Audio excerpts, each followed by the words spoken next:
Bueno, en esta noche de lunes vamos a continuar con este ciclo de conversaciones que hemos emprendido desde Blue 4.0 y desde hace varias semanas para conocer las propuestas, las iniciativas, la visión de gobierno que pueden tener los precandidatos presidenciales en Colombia, particularmente en un tema de agenda que antes, se puede decir, en los periodos de gobierno anteriores, era un capítulo de los planes de desarrollo, pero que hoy hacen parte de una nueva cotidianidad.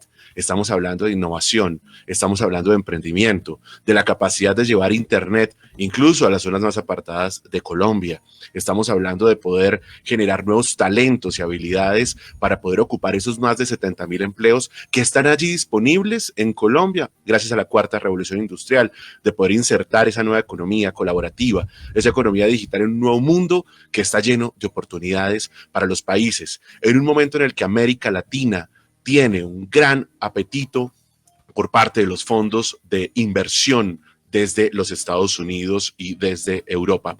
Y esta noche la cita es con la precandidata presidencial y senadora Paloma Valencia, que nos acompaña aquí en Blue 4.0. Senadora, buenas noches, bienvenida. Juan Manuel, muy buenas noches. Un saludo muy especial para ti, para Juanita, para Jimena, para todos los oyentes. Muy contenta de poder compartir con ustedes un rato hoy. Qué bueno que nos acompañe. También le quiero dar, por supuesto, la bienvenida a nuestra panelista, analista, invitada siempre en esas conversaciones con los precandidatos presidenciales, Jimena Duque. Jimena, buenas noches. Gracias por acompañarnos también. Hola, Juan Manuel. Muchísimas gracias por la invitación. Como siempre, a Juanita, un abrazo, y senadora y precandidata Paloma Valencia, muchísimas gracias también por aceptar esta invitación y bueno, para conversar un poco sobre el rol de la tecnología en este momento. Bueno, a Juanita no la había saludado porque la acabo de ver. Juanita, buenas noches también, bienvenida. Hola, buenas noches. Ay, qué pena. Es que esto del trabajo remoto, la maternidad, la casa y todos los imprevistos que se presentan es duro, pero aquí estamos. Pero todo bajo control. Lo mejor es que todo bajo control. Muchas tareas, pero todas bajo control. Eso es lo importante. Sí, señor. Bueno, oiga, estoy emocionada. Hoy hay tantos temas de qué hablar. Tantos, que ya quiero escuchar la opinión de, pues por supuesto, de nuestra invitada del día de hoy. Bueno, pues son muchos temas y vamos a comenzar nuestra conversación y justamente quiero comenzar contándoles a los colombianos, porque creo que esa pedagogía es fundamental cuando las contiendas electorales además cobran tanta relevancia, que la senadora Paloma Valencia es abogada y filósofa de la Universidad de los Andes, que además es de Popayán, nacida en ese departamento del Cauca tan bello, pero lo sé porque lo conozco, además de familia del Tolima, de familia tolimense, y supongo yo, senadora, muchos años viviendo aquí en Bogotá, además especialista en economía, senadora. Así es, querido Juan, soy caucana, soy tolimense y soy bogotana también, y bueno, con un gran interés en nuestro país y en tratar de aportar en las soluciones, que creo que es el proyecto más grande que tenemos todos los colombianos, tratar de que nuestra Colombia sea mejor para todos. Pasó usted por los medios de comunicación con una carrera muy exitosa, además muy cercana a esta casa, y después saltó usted al mundo de la política. ¿Dónde se queda? ¿En los medios o en la política? Pues yo espero que no me toque quedarme en ninguno para siempre. Me gusta la idea de poder volver en algún momento a los medios y de poder regresar a la política, porque son actividades que se complementan y que en general quienes estamos en ambos trabajos tenemos preocupaciones porque Colombia siempre esté mejor, y uno hace radio y hace medios de comunicación porque le interesa, porque quiere estar en el debate, porque quiere aportar, y son, digamos, ambas tribunas de ciudadanos que queremos contribuir en construir a Colombia. Entonces, espero algún día poder volver a los medios y que eso tampoco signifique que me retire de la política del todo. Bueno, le propongo que entremos en materia. Bueno, Juanita, por favor. Yo sí quiero preguntarle a la senadora si la pasaba más rico en Voz Populi o si está disfrutando más su rol en este momento. Diga la verdad. Todo el mundo me dice, no hacía sino reírte allá a venir a que ahora te den palo todo el día. Pero no, son pasarricos distintos, digamos. Claro, la política es más dura, más áspera, tiene momentos más dolorosos individualmente que uno en el periodismo pues no tiene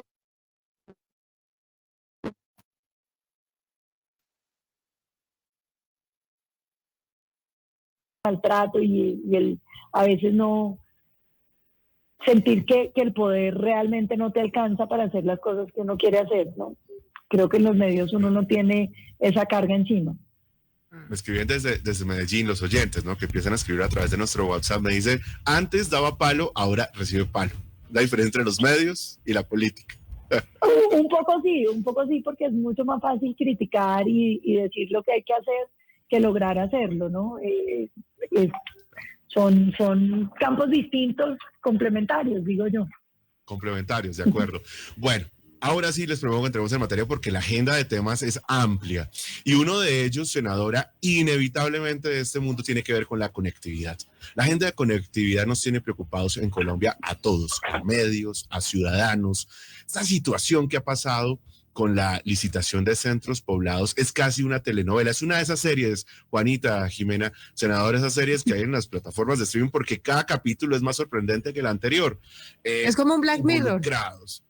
Impresionante, entonces uno cada vez va como perdiendo la capacidad de aterrarse, pero a donde la quiero llevar es, senadora, teniendo en cuenta ya todo esto que hemos visto, estos hechos terribles, punto de vista, ¿cómo vamos a lograr que Colombia logre llevar internet a las zonas más apartadas cuando el Estado no logra sacar adelante una licitación de grandes proporciones? Hay tecnología, hay formas de verificar que los documentos que son falsos puedan realmente ser originales, hay formas de verificar que los carteles de la contratación no vuelvan a estar presentes, pero aún así no se logra sacar adelante. ¿Qué decirles a quienes hoy todavía siguen esperando, a nuestros niños y niñas en las zonas rurales, el servicio de Internet? Bueno, lo primero es, yo creo, Juan, que hay que hacer una reflexión sobre los mecanismos de contratación del país. Cuando uno descubre lo de centros poblados, lo grave no es eso, lo grave es que estaba metido Emilio Tapia, que ya se había robado Bogotá, y lo grave no es que este era el primer intento de robo, es que ya tenía 4 billones en contratos. Incluso el internacional, la gobernación del Magdalena, la alcaldía de Bogotá. Entonces esto lo que muestra, pues es lo débiles que somos en el Estado, o que somos los colombianos a la hora de no dejarnos robar, y muestra un problema de los mecanismos de contratación que yo creo que están en crisis hace mucho tiempo y que hay que entrar en eso. Es decir, nosotros nos quedamos con unas tecnologías de contratación. Quiero usar la palabra tecnologías no porque sean tecnologías, pero son unas técnicas de contratación muy obsoletas. Yo creo que hoy hay mecanismos para garantizar una mejor contratación y sobre todo no seguir pensando en estos megacontratos que dicen que las economías de escala son muchísimo mejores y resulta que lo que terminamos teniendo son economías de escala pero de robo. Yo a veces creo que nos toca pensar más en pequeño y volver a pensar en que small is beautiful. Lo pequeño es bonito y a veces es un poquito más costoso, menos sofisticado, pero que pueda tener control el beneficiario de lo que está recibiendo. ¿En qué sentido, querido Juan? Nosotros a veces creo que estamos subsidiando la oferta más que la demanda y podría funcionar más subsidiar la demanda. El 57% de los colombianos que no tienen internet dicen que no tienen por el costo. Entonces uno se imagina que si tuvieran la plata para conectarse a internet, el servicio les llegaría.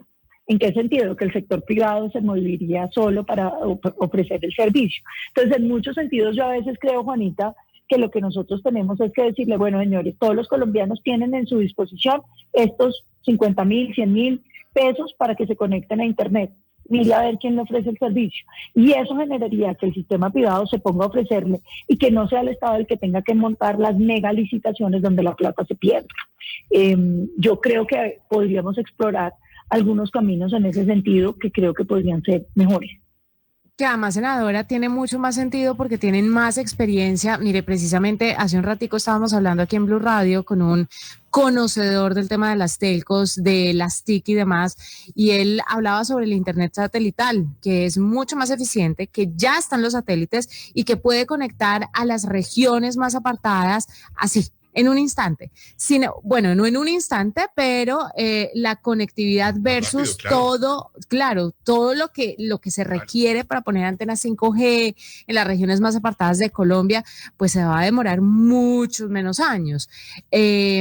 ¿Por qué no piensan en eso? ¿Por qué un gobierno no piensa en eso? ¿Por qué no se asesoran de este tipo de personas que sabe cuál es la movida, cuál es la jugada, cuáles son las tecnologías que sirven o no? Tecnología 5G con antenas terrestres o con estos recursos terrestres son, y seamos sinceros, van a ser en principio para las principales ciudades de Colombia, donde vamos a tener, quién sabe cuándo, carros conectados, telemedicina corriendo en 5G, que tiene este tipo de requerimientos, pero lo que necesita el país hoy es estar conectado, en principio, para conectar a los niños y que puedan estudiar. Esa es como la base de todos. Y la telemedicina, que también es importantísima. Y eso se puede hacer por internet satelital. ¿Por qué no hablar con los que ya saben? Pero cuidado, hay que poner otro punto sobre la mesa, ¿no? La licitación de centros poblados tenía internet satelital. Es que el problema es que estaba contemplado internet satelital. Y el punto es que no fueron capaces de contratarlo. Pero internet satelital... No, sí, es que no sean capaces, Juan. Es que los procedimientos de contratación son absolutamente ridículos, porque usted lo que hace es como un concurso y tiene unas reglas tan locas de que usted no puede sacar a nadie del concurso sino por razones que el mismo concurso prevea. Entonces solamente cuando ya lo están robando a usted, usted puede reaccionar. Mire la injusticia con la ministra. La ministra actuó tal vez como no ha actuado ningún funcionario público en este país, decretando la caducidad. Ella hubiera podido esconder el escándalo recibiéndoles unas pólizas nuevas, que lo hacen muchos funcionarios. Y sin embargo, la echan. Entonces, fíjense que el mensaje que quedó con lo de la ministra a mí me parece muy grave, porque pero, senadora, terminamos... pero escúcheme usted, es que ahí sí me entra una duda, porque técnicamente la que se enteró de las pólizas falsas no fue la ministra, digamos. Lo que sucedió fue que se venía dando un incumplimiento por parte de centros poblados y cuando llaman al comité de liquidación se enteran de las pólizas, pero donde centros poblados estuviera cumpliendo, hoy estaríamos como sucede con Cali, no tendríamos idea de que las pólizas eran falsas. Claro, pero es que imagínense la cantidad de pólizas falsas que hay en el país que nadie se da cuenta. Usted me preguntará cómo no hay un mecanismo de verificación, porque tenemos un proyecto, una ley que maneja la contratación pública con unas tecnologías absolutamente obsoletas. ¿Sí me entiende? O sea, es que eso no debería ser así. Porque aquí lo que piden es el papel sellado en 3 copias, ¿no? Yo no sé si ustedes han visto la ley 80, la urna triclave donde cada quien tiene una llave, una cantidad de bobadas y de formalismos que sirven para ocultar la corrupción. Pero lo que le quiero decir, Juan Manuel, es la ministra descubre eso porque ella llama a una audiencia de incumplimiento. Ella hubiera podido decirles, bueno, les doy más plazo, cualquier cosa, llama a una audiencia de incumplimiento. Y ahí Itaú, que supuestamente era el dueño de las pólizas, cuenta que no tenían pólizas. Y lo que hubiera podido hacer la ministra es decirle, bueno, traigan unas pólizas nuevas. La ministra decreta la caducidad. La caducidad es la figura más dura en la contratación pública. ¿Qué significa eso? Que no solamente usted pierde ese contrato, sino que perdieron los 4 billones que tenían en contratos del Estado. Y empezamos a enterarnos ahora de quiénes están detrás de todas esas empresas, que son los mismos que se robaron Bogotá. Eso es increíble, Juan. Es que este no era el primer contrato que tenía, sí, que ya tenía senadora, muchos. Sí, y eso por supuesto que sorprende aún más en medio de toda esta telenovela, que seguramente tendrá más capítulos. Me surge una inquietud en el supuesto de un eventual gobierno suyo y con una circunstancia que ojalá no se presentara como estas. O sea, ¿usted no le pediría la renuncia a un ministro o una ministra que tuviera esa circunstancia? Y se lo digo porque hemos hecho aquí incluso un debate sobre ese concepto de la responsabilidad política, ¿no? De qué es el yo asumo, que a veces es tan acostumbrado a decirlo en Colombia, ¿no? Yo asumo, pero digamos, ¿qué es yo asumo? ¿Vas a renunciar o qué va a asumir? Yo creo que la responsabilidad política, si fuera la presidenta. Yo no conozco pues en detalle el proceso, lo que conozco es, digamos, lo que sabemos por medios de comunicación, pero yo creo que la responsabilidad política en ningún caso tiene que ir contra quienes están combatiendo la corrupción, porque la responsabilidad política, en mi opinión, es descubrir la corrupción y desmontarla. la responsabilidad política no es que usted tenga poderes para saber qué van a robar, porque entonces no habría funcionario público posible. Nosotros tenemos unos carteles organizados en este país dedicados a sacar la gente, a saquear el Estado. Lo que hay es que tener unos funcionarios públicos capaces de detectarlos y de darles el palo, porque yo diría, usted no puede evitar que los corruptos se metan a una licitación. Usted lo que tiene es que estar muy pendientes de que si llegan los corruptos, usted los saque. Y hay que generar normas que permitan sacar la gente cuando las empresas son raras. Por ejemplo, la gente dice, ¿por qué no sacaron a centros poblados? Porque la ley 80 no deja sacarlo. A usted le podía parecer muy malo, pero si cumplía con todo lo que decía el pliego, pues usted lo deja. ¿Y quiénes terminan dominando los pliegos? Pues una cantidad de funcionarios y una cantidad de gente y una cantidad de técnicos que se vuelven tan complejos que usted pierde la vista de lo que está pasando. Yo creo que nosotros tenemos que pensar en mejores mecanismos de contratación. Senadora, por favor, Jimena, adelante. Senadora, hay una pregunta. En su gobierno y pensando un poco hacia el futuro, pues estos temas de corrupción también, usted muy bien lo dijo, se pueden solucionar con tecnología. Ahora los sistemas de blockchain, identidad digital, hay muchísima tecnología, incluso colombiana, que podría aportar como en todos esos procesos.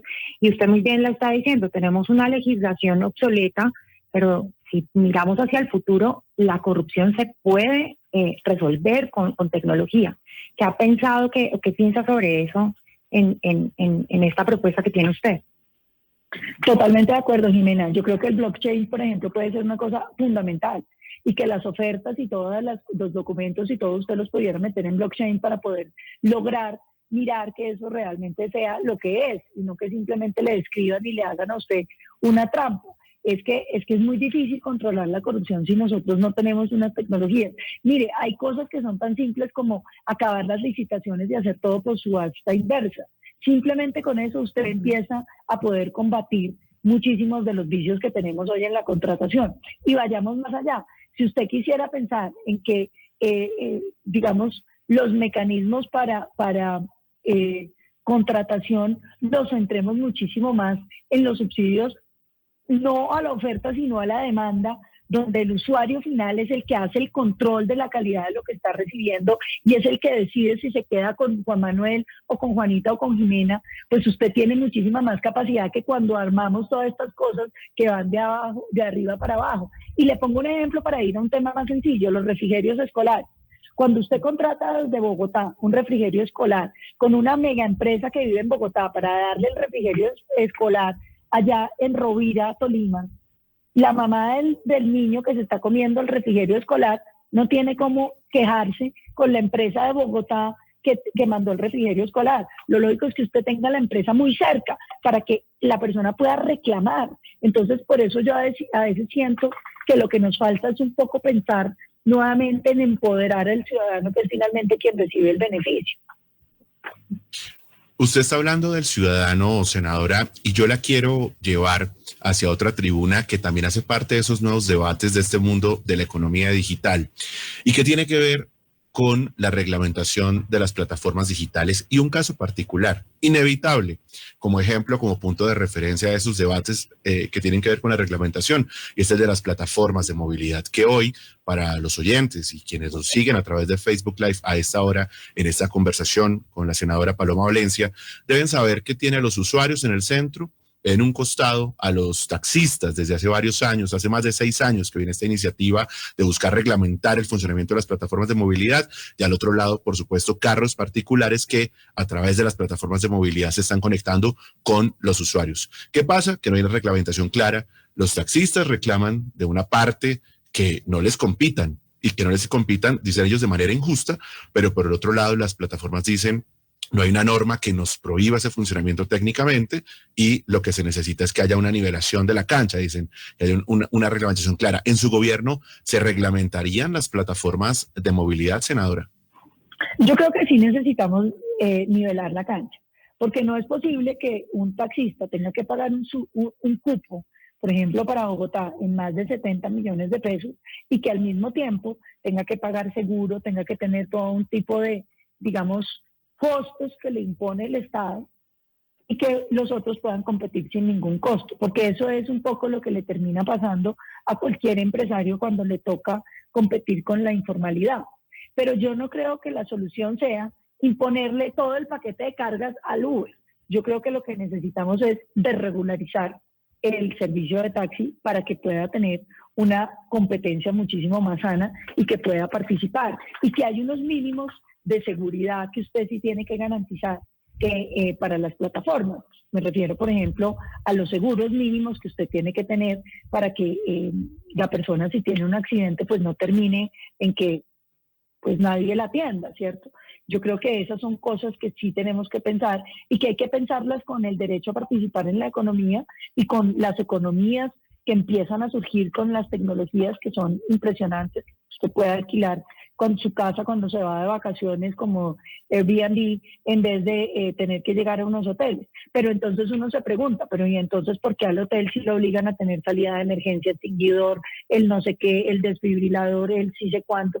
Entonces esos desequilibrios son, Juan, los que yo creo que nosotros tenemos que pensar en cómo logramos equilibrar para que la gente que está en los negocios legales y formales pues no termine simplemente empujada por fuera del mercado por quienes entran con nuevas tecnologías. Yo creo que hay unos puntos que se pueden lograr de equilibrio. Es que de alguna manera siente uno que la falta de reglamentación de la economía colaborativa lo que genera es unas consecuencias a veces incluso negativas del uso de las plataformas. Está el caso de las plataformas de movilidad, pero usted ha puesto otro ejemplo que me parece muy interesante y que tiene que ver con la modificación, por ejemplo, de los códigos de los regímenes de propiedad horizontal. Porque imagínese usted una vivienda que tradicionalmente pues tiene apartamentos donde se pueden alquilar normalmente que es un año, ¿no? En promedio. Y resulta que ahora mi vecino alquila el apartamento por 15 días y por una semana. Y cada mes llegan 3, 4, 5 personas. Y esto lo que puede generar es un tema de inseguridad, por ejemplo, en el edificio. Quiero decir, como no hay reglas claras, como no hay quien diga si eso se puede o no se puede técnicamente, entre comillas, es por encima, hay terreno gris, digamos, es meramente prohibido a consideración de cada propiedad horizontal. Si existieran reglas claras en un gobierno que apunte a convertirse justamente en ese Silicon Valley, resolvería eso, ¿no? Y tal vez permitiría que otras compañías que están en este mundo de las startups pudieran aterrizar. Bonita. Que mire que es muy interesante lo que está diciendo la senadora, porque uno siempre habla de regular las nuevas tecnologías o las nuevas empresas que aparecen, y en realidad habría que regular o desregular estas antiguas que tenemos para equipararlas con las tendencias que se nos está presentando hoy día a día. ¿Cuál es de pronto, senadora, esa otra variante de la economía que tendríamos que desregular, que usted vea, que diga, no, esto se nos va a convertir en un problema antes de? Porque mire que estamos con el tema de Uber, que además el pobre Uber se convirtió en un genérico porque hay miles de plataformas de movilidad. Pero ¿cuál ha visto usted que pueda ser visionaria? Porque es que yo, sin ánimo de ofender, por supuesto, veo que los políticos, como están tan metidos en los problemas del día a día, no tienen como esa visión de qué se viene. Que, como se dice coloquialmente, ¿qué chicharrón tengo que empezar a arreglar desde ya antes de que esto me explote como el de las plataformas de movilidad? ¿Qué ve usted ahí en el panorama que diga, a esto hay que ponerle el Vea, yo veo que hay que ponerle, y esto pues ya no es visionario porque creo que ya todo el mundo está hablando de eso, pero sí creo que es un tema que hay que ponerle atención, y es el tema de los domiciliarios de las plataformas de servicios. Ahí hay unos temas de mínima seguridad laboral que hay que garantizarle a la gente, porque yo creo que ahí, digamos, ahí se va a venir un problema social que hay que atender y que yo creo que hay que atenderlo ya. El otro es el de la banca, Juanita. Nosotros tenemos una banca hiperregularizada y una tendencia a que con el Bitcoin y con tantas otras cosas se empiece a flexibilizar no solamente la moneda, sino también todos los negocios que usted puede hacer. Y yo creo que en Colombia nosotros tenemos una banca hiperregulada, que se comporta como un oligopolio, que de hecho está tan regulada que impide la competencia, y que Colombia tiene que arrancar ya a desregularizarla para bajar la tasa de intermediación, para permitir que las nuevas tecnologías y que las nuevas formas de bancos que están surgiendo puedan desarrollarse. Miren, en Colombia, cuando el negocio de los giros por los celulares fue un negocio de la gente, en Colombia es un negocio de los bancos. porque logran regularizar para impedir que esos negocios proliferen. Y yo creo que ahí tenemos un gran espacio de regularización. Senadora, un poco pensando en estos temas y invitando también a ese llamado de Juanita del Silicon Valley, cuando se empieza a hablar sobre Colombia como Silicon Valley de Latinoamérica, pues es la verdad que aquí están pasando cosas. Yo represento el gremio de la tecnología del país y estamos hablando de cerca de 9.000 empresas que venden unos 29 billones de pesos. Esto es importante. Colombia ha sido el primer país, es el primer país que está recibiendo también inversión extranjera directa, como lo estaba diciendo Juan Manuel, estos fondos que están llegando al país. Pero aún así nosotros todavía somos como consumidores de tecnología, si lo podemos decir de esa forma, y son muy pocas las patentes. Hoy de hecho lo estábamos hablando con los empresarios, son muy pocas las patentes que se crean en el país, y el papel de MinCiencias debería ser como mucho más fuerte en esa construcción y en esa integración entre la academia y la empresa privada. ¿Usted cómo ve este tema y qué debemos seguir fortaleciendo para lograrlo? No, totalmente. Mire, yo creo, querida Jimena, que nosotros tenemos que hacer una gran revolución en la educación en dos aristas. Una, que nosotros tenemos que preparar a los jóvenes para la cuarta revolución industrial. El idioma del mundo está cambiando. El que no sepa programar un computador, el que no entienda cómo se maneja la Big Data para la inteligencia artificial, el que no tenga unos fundamentos básicos de robótica, va a ser una persona totalmente analfabeta. Y eso va a ocurrir en los siguientes 10 años. Y nosotros seguimos teniendo un pensum totalmente separado de eso. Los niños colombianos debieran estar de cabeza en programación de computadores, de cabeza en robótica, de cabeza en manejos de bases de datos, de Big Data, de entender la inteligencia. Pero ni siquiera, porque el inglés, cuando usted le empieza a enseñar eso, tiene unos comandos que son bastante simples. Juanita, yo creo que el inglés viene casi que inmerso en esa revolución, porque es otro lenguaje, y el lenguaje está en inglés, pero es casualmente que esté en inglés, podría estar en cualquier otra cosa. Lo importante es que sepan el nuevo lenguaje, que es el lenguaje de las máquinas y de todo lo que está pasando. Yo creo que en eso nosotros tenemos que volcarnos ya. Yo he molestado tanto con eso que hasta en el Plan Nacional de Desarrollo se incluyó eso. El partido sacó un proyecto donde se incluye la programación de computadores dentro del pensum básico de la educación colombiana. El gobierno sacó la idea de la programación de los 100.000 de la formación de los 100.000 programadores. 100.000 no es nada. Nosotros necesitamos que todos los niños colombianos estén en eso. Y necesitamos, además de eso, hacer la educación mucho más pertinente para los sistemas productivos de cada región.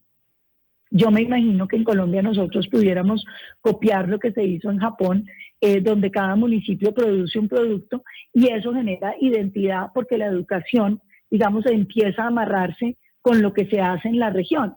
Y entonces los niños pues tienen conocimientos de todo lo que se hace, aprenden contabilidad, aprenden finanzas, aprenden del sistema productivo, porque una de las cosas que muestra el éxito de los países asiáticos es lo que decía Jimena, que usted logre que su educación sea pertinente para su sistema productivo, que la investigación sea pertinente para su sistema productivo y que las políticas públicas estén alineadas con ese sistema productivo. Esa es la única manera de tener productos que tengan categoría de talla mundial, es decir, que puedan traspasar las fronteras. Y eso lo tenemos que hacer para los productos, digamos, agrícolas, en las economías agrícolas, pero tenemos que volcar, y por eso decía, toda esta juventud colombiana en la posibilidad de estar en las tecnologías, de estar en la cabeza de la revolución de la automatización y no en la cola, que como vamos a estar en la cola. Y en todos los estratos, diría yo, porque es que a veces se enfocan muchísimo en los estratos bajos. Obviamente es entendible, pero toda la educación en Colombia necesita una revolución, empezando por la educación que deben recibir los profesores para enseñarle eso a los niños. Porque... No, imagínense que estuve en una charla con jóvenes, Jimena y Juanita, para que se mueran, y me dice un muchacho de un colegio público, 15 años, y me dice, no, es que hay unos profesores muy viejitos y muy malos que no tienen ni idea y lo que hacen es llevar unas hojas escritas y uno las tiene que volver a escribir. Y entonces yo me imaginé el señor viejito así, y le dije, ¿qué clase te da? ¿No? Yo me imaginé una clase de geografía así bien espantosa. No, era el profesor de informática. Claro, sí, claro. Es que para allá iba yo. Mira, aquí estoy viendo un usuario, Jaime Varela, que me dice, miren a Estonia y Lituania, los modelos que han logrado converger allí sobre el mundo de desarrollo y programación, y el caso de Corea del Sur, pero quiero ir al tema de la educación secundaria. Es que mi angustia es que hay un temor a las matemáticas, o sea, hay una diferencia enorme entre la educación pública y parte de la educación privada para cuando saltan a la universidad, quienes tienen el privilegio de entrar a la universidad, porque entrar a la universidad en Colombia resulta ser un privilegio, y llegan con unas bases muy distintas entre diferentes tipos de colegios, y muchos tienen unas bases muy débiles para que incluso puedan entrar a esos programas de programación, a todas estas iniciativas de desarrollo de software. ¿Cómo lograr fortalecer la educación pública, senadora? Yo creo que nosotros tenemos que pensar en que la educación, lo que tiene que ser público es el acceso. ¿Y eso qué quiere decir? Que usted tiene que tener bonos escolares.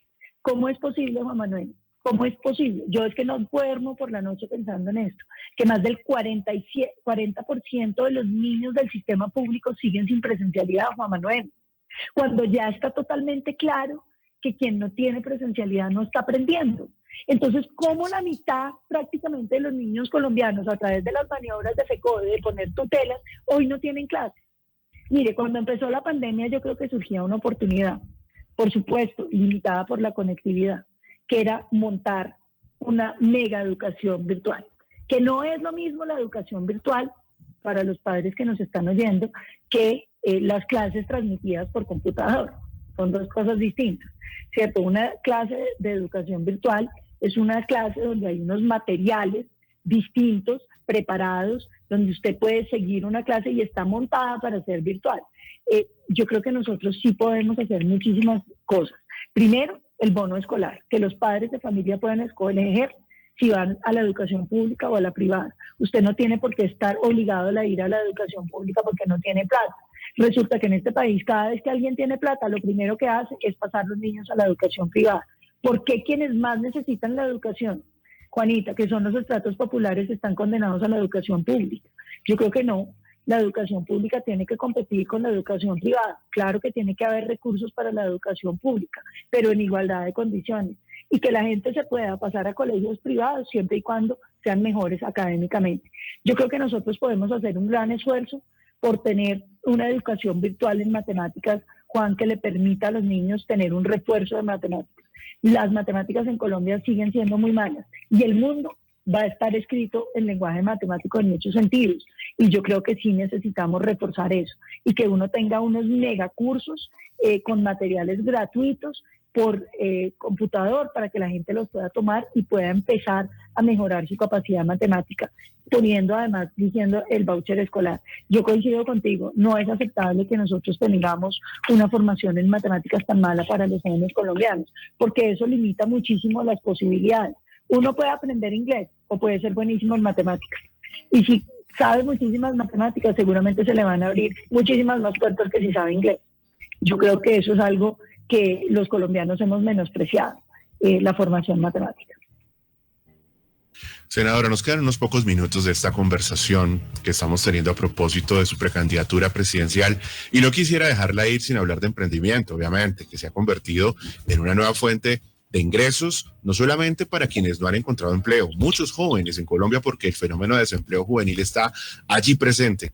Paradójicamente, además, Jimena, en un momento en el que hay tantas plazas disponibles en la industria colombiana de software, pero también hay que decirlo, hay quienes han decidido abandonar la comodidad de sus empleos para lanzarse a esa aventura de tener sus negocios y han incluso logrado en buena hora, por supuesto, proyectos muy exitosos a nivel internacional. Hay un apetito desde los fondos de inversión, por ejemplo, desde los Estados Unidos, con muchas iniciativas de emprendimiento que han surgido desde Colombia o que tienen presencia de colombianos. ¿Cómo continuar, si está usted de acuerdo, por supuesto, senadora, con ese componente o ese concepto de nación emprendedora? ¿O cuál sería su visión sobre esta perspectiva del emprendimiento? Totalmente, Juan Manuel. Yo creo que esa es la gran ventaja que tiene Colombia. Imagínense que Colombia tiene el mayor espíritu emprendedor de Sudamérica y el tercero de la OCDE. Podríamos ser un país donde todo el mundo quisiera ser empleado y resulta que aquí todo el mundo quiere ser emprendedor. Pero qué difícil que es montar un negocio en Colombia, Juan Manuel. Porque nosotros tenemos un Estado que en vez de ayudar a los negocios, impide que los negocios surjan adelante. Y le voy a dar unas cifras para que queden aterrados. Ser formal en este país necesita 25 trámites que valen entre el 32 y el 47% de las utilidades brutas. Es decir, después de hacerlos todos, usted queda listo para pagar impuestos. Y ya se gastó la mitad de las utilidades de su negocio. Entonces, eso es insostenible. Yo vengo trabajando en un concepto desde hace mucho tiempo y es que los trámites tienen que tener en cuenta el tamaño del negocio del que estamos hablando. Yo creé el INVIMA artesanal y el INVIMA emprendedor sobre la base de que uno no puede dejar a la gente por fuera del mercado porque no cumple con un INVIMA, pero después le dice a usted, a una campesina colombiana que está haciendo mermeladas de 5.000 pesos, Juanita, me la encontré, me dice, y le digo, ¿estás vendiendo en los supermercados? No, no puedo porque no tengo INVIMA. ¿Y por qué no lo sacas? Porque me vale 3 millones de pesos. ¿Cuándo va a pagar la señora que vive con menos de un salario mínimo 3 millones de pesos para el INVIMA para vender mermeladas de 5.000? Entonces yo creé el INVIMA artesanal. Es un incentivo a la informalidad, ¿no? Claro. ¿Y qué es la informalidad, Juan Manuel? La informalidad es esto. Es que usted ve con este ojo los negocios formales, pero tiene totalmente ciego los negocios informales. Juan Manuel, si tú me preguntaras hoy, hagamos una política pública para recuperar las 510,000 micronegocios que se quebraron en la pandemia. No hay cómo hacerla. ¿Sabes por qué? Porque no sabemos ni quiénes eran, ni dónde estaban, ni a qué se dedicaban. Lo primero que nosotros tenemos que hacer es acabar la informalidad. Por eso tengo también radicado un proyecto que se llama la escalera de la formalidad, que busca que esos 25 trámites los vayamos distribuyendo a lo largo de la vida productiva de los negocios. Que tú surjas con la inscripción gratuita en la Cámara de Comercio y pagando, o sea, declarando renta, pagando cero pesos. ¿Para qué? Para que podamos saber qué estás haciendo y cómo te está yendo. Y en la medida en que te mantengas en el tiempo y aumentes de utilidades, subas una escalera y entonces te caigan otros requisitos. Te mantengas en el tiempo, subas de utilidades, te mantengas te pongamos otros requisitos. De manera que los negocios puedan surgir. Esto necesita de regularización del sistema financiero para que haya crédito y tener nuevos programas sobre todo para el emprendimiento de los jóvenes. Necesitamos que las empresas acompañen a los negocios pequeños. ¿Por qué? Porque un negocio pequeño que surge sin clientes es un negocio que tiende a fracasar. Si logramos enganchar esos pequeños negocios al aparato productivo que ya existe, esos negocios van a estar arrastrados por el movimiento del aparato productivo. Se me ocurre incentivos de rebajas de impuestos a los empresarios que adopten y apalanquen pequeños negocios. Eso nos va a permitir que esos negocios vayan saliendo adelante y a su vez ellos adopten y jalen otros pequeños negocios. Tercero, nosotros necesitamos, y esto es fundamental, cuidar la competencia. Colombia es un país donde todo tiende al monopolio o al oligopolio, en el mejor de los casos. Aquí el gran capital se va acumulando y empieza a destruir a los chiquitos. Todos conocemos las historias de 2 cementeras grandes peleando por el precio, quiebran a todos los pequeños porque bajan los precios hasta niveles ridículos. Una vez quebraron a todos los pequeños, los precios vuelven a subir. Y lo mismo pasa en muchos sectores económicos. Por ejemplo, los minoristas de gasolina. ¿Qué es lo que necesitamos? Ya también tengo el proyecto y ojalá salga aprobado para defender el derecho a la participación en la economía y para que la Superintendencia de Industria participe y tome medidas cautelares cuando empieza a haber una mortalidad anormal de quienes participan en un negocio. Porque está muy bien que haya gran capital que participe. Lo que no está muy bien es que el gran capital abuse de la posición dominante y quiebre a los pequeños. Y un último tema que necesitamos para sacar adelante los emprendimientos. Ya lo dije, pero hay que volverlo a decir. La reforma del currículum. Porque los jóvenes se tienen que graduar con unos fundamentos básicos, de conocer los sistemas productivos, de entender de qué se tratan las empresas, cómo funcionan, cuáles son las empresas que hay en Colombia, contabilidad, finanzas y unas cosas básicas de formación de empresa, porque de lo contrario nosotros estamos formando jóvenes que quieren ser emprendedores, pero que tienen el sueño de ser emprendedores sin ninguna herramienta para poder ser emprendedores. Y para que esos negocios salgan adelante, necesitamos que nuestro sistema productivo esté alineado con la educación, alineado con la investigación y con las políticas públicas. Y eso nos va a permitir ser un país que tenga sectores que puedan salir adelante. Senadora, Yo quiero hacerle... Dale, Jimena. Senadora, ahí también cobra muchísima importancia el rol del Estado también como comprador, y voy a hablar del sector de tecnología, que es, este es un sector de emprendedores, es un sector, como le estaba diciendo, de más o menos 9.000 empresas, de las cuales 95 son MIPYMES. 95 son MIPYMES, pero aportan el 40% del empleo, entonces siguen siendo muy importantes para el ecosistema y, por supuesto, para nuestro país y para la movilidad social. Este es un sector que aporta muchísimo a la movilidad social, pero ahí el rol del Estado también en todo este tema de compras públicas es bien importante para asegurar ese mercado, porque muchos de ellos se quiebran pues porque no tienen mercado o porque no tienen acceso al crédito, usted como usted lo estaba diciendo. Ahí el rol de Colombia Compra Eficiente ha sido importante, pero yo creo que todavía nos falta. ¿Qué podemos hacer para lograr esto? Yo creo que hay que entender el Estado, sobre todo en estos países donde realmente en muchas regiones de Colombia el Estado es el mayor proveedor tanto de empleo como de contratos, y es el mayor comprador, pues que nosotros tenemos que democratizar las compras. Por eso yo decía, es muy grave que el Estado simplemente piense siempre en megacontratistas, porque no es democrático y sobre todo no ha beneficiado a Colombia. Siempre le dicen a uno, es que entre más grande sea el negocio, entonces es mejor porque las economías de escala, y resulta que es mejor siempre el robo. Yo por eso sí creo que nosotros tenemos que volver a pensar en los negocios pequeños y en dejar que mucha gente participe en la contratación del Estado. Colombia Eficiente ha sido un buen intento, pero sigue siendo insuficiente. Yo coincido contigo, Jimena. Nosotros necesitamos mucha más participación de la gente, porque es que muchos negocios surgen adelante si se les da la oportunidad, pero si el Estado solo contrata con los grandes y hiper reconocidos y es el mayor comprador en muchas regiones de Colombia, pues usted está dejando por fuera la posibilidad de la generación de nuevos negocios. Colombia es un país de microempresarios.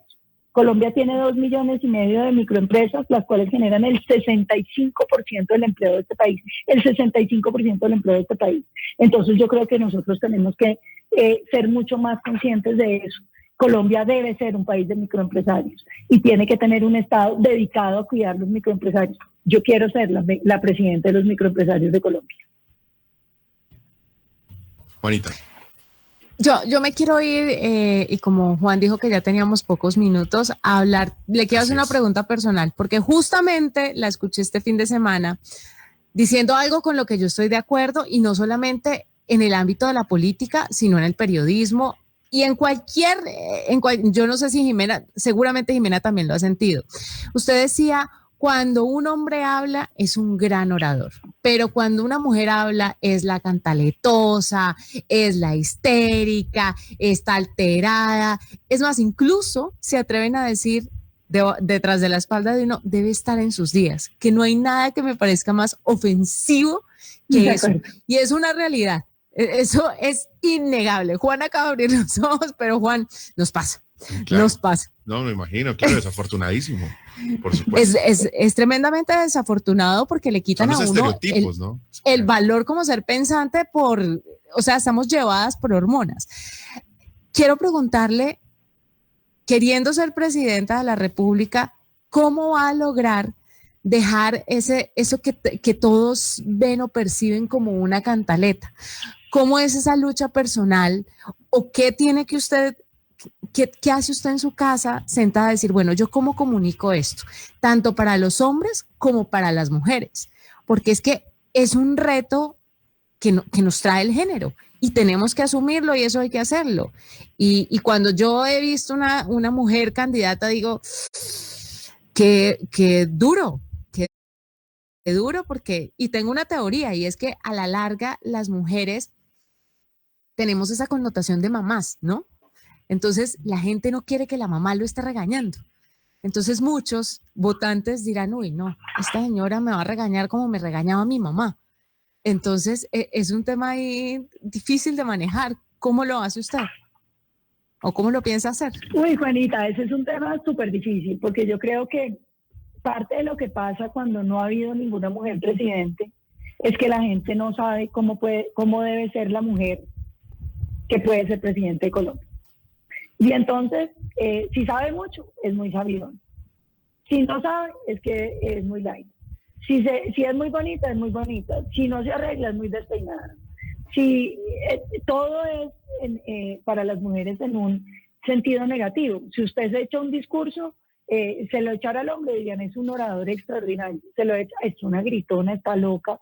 Y yo creo que ahí hay un tema pues muy difícil, que es una reflexión que me hago yo mucho, ¿no? Y es ¿cómo debe ser una mujer que puede gobernar Colombia? ¿Cuál es la mujer que puede gobernar Colombia?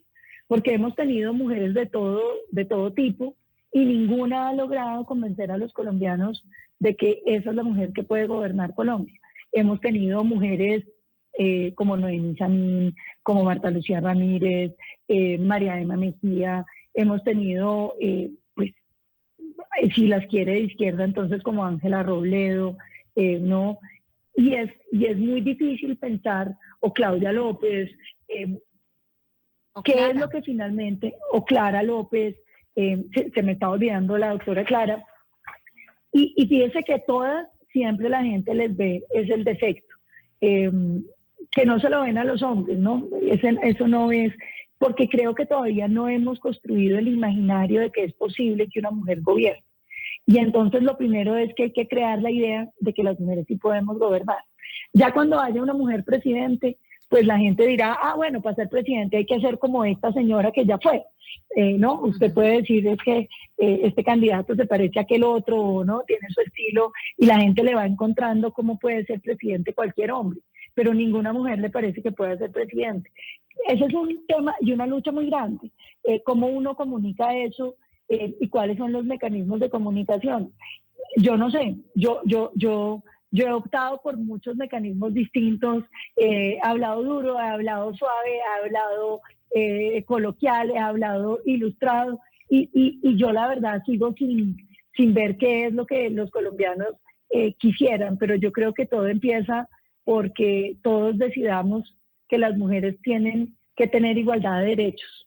Y si hablamos de que todos tenemos igualdad de derechos, pues entonces hay alguna mujer que a usted le sirve como presidente, alguna. Que es un poco lo que pasa en el mundo de la tecnología, ¿no, Jimena? Ahí tenemos esos roles maravillosos de Elon Musk, Jeff Bezos, Mark Zuckerberg, tenemos a Steve Jobs, pero mujeres hay muy pocas y es por eso, entre otras cosas, que las niñas no se les suman mucho a la industria tecnológica porque es que no saben.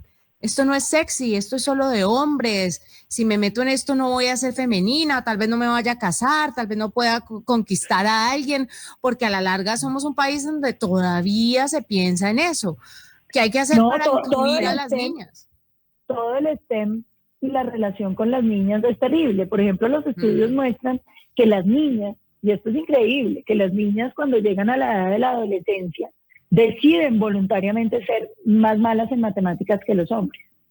Y que la competencia entre géneros, como uno tiene que ser un poquito menos bueno que el hombre para que el hombre se fije en uno, entonces ellas mismas empiezan a disminuir su rendimiento para lograr empatar en la adolescencia. Y esto es un tema absolutamente dramático y en todas las ciencias un poco termina pasando eso, y es los espacios para las mujeres solo se dibujan cuando las mujeres estén ahí. Cuando haya muchas 10 besos mujeres, pues entonces las niñas sienten, este es mi role model y yo puedo estar ahí. Pero cuando, por ejemplo, lo que pasa, muchas niñas, uno llega a un pueblo y dicen, senadora, yo quiero ser como usted, pero después tú ves cómo me acaban en redes, porque sí, porque no, porque Amapola dijo, porque Amapola lloró, porque no estaba peinada, porque tenía el gancho muy caído, porque no lo tenía suficientemente arriba, lo que sea, ¿no? Porque nunca es algo fundamental de tu política, sino yo pienso, esto tiene que ver además con la limitación de muchas mujeres, porque esas niñas que decían, yo quiero ser como Paloma, ven a Paloma en redes completamente destruidas y piensan, yo ya no quiero ser como Paloma. Y si tú estás rompiendo los moldes que pueden inspirar que las mujeres quieran estar en el poder, volvemos a quedar sin moldes y ya no hay posibilidad de que inspire que la gente puede estar ahí.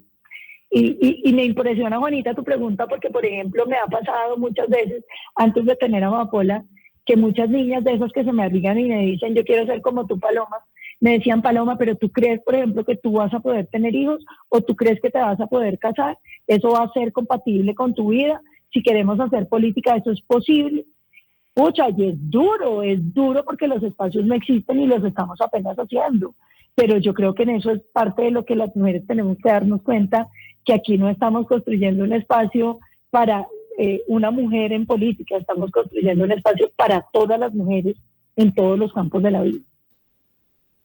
Pues es la senadora y precandidata presidencial Paloma Valencia que nos ha acompañado esta noche a través de Facebook Live y a través de los diales de Blue Radio en una gran conversación, senadora. Muy femeninas. Ahora le quiero decir. Juan Manuel. No, los temas que son como debe ser. Muy bien. Esto está en los objetivos de desarrollo sostenible, o sea, esto hay que ponerlo sobre la mesa y creo que hay que hablar estos temas para justamente poder cambiar culturalmente esos estereotipos. Uno a veces los ve normales, parte del paisaje, no hay que hablarlos, hacer el diagnóstico para poder crear las soluciones. Senadora, gracias por acompañarnos. No, muchas gracias a ti, Juan Manuel, a Juanita, a Jimena y a todos los que nos acompañaron. Felices de haber podido estar con ustedes y de conversar sobre todos los temas. Senadora, se me olvidó decir en estos 30 segundos, muy activa en TikTok, la veo, haciendo y con filtros. Oiga, yo estoy haciendo mis filtros, me ha parecido divertido. Es que, ¿sabe de dónde surgió eso? Que a Amapola nada que le guste más que nos tomemos fotos en Snapchat. Y entonces ella hace videos y canta y hace de todo conmigo. Y entonces yo dije, hola, esto no será bueno como para TikTok. Y entonces empecé con esa idea, mírenlo si me dicen. Ahí está, ahí la vemos cuando vamos stalkeando el TikTok. Gracias, senadora, y por supuesto a todos los que nos han acompañado esta noche a través de esta transmisión. En minutos continuamos también aquí en Blue 4.0. ¿Para dónde va la conectividad?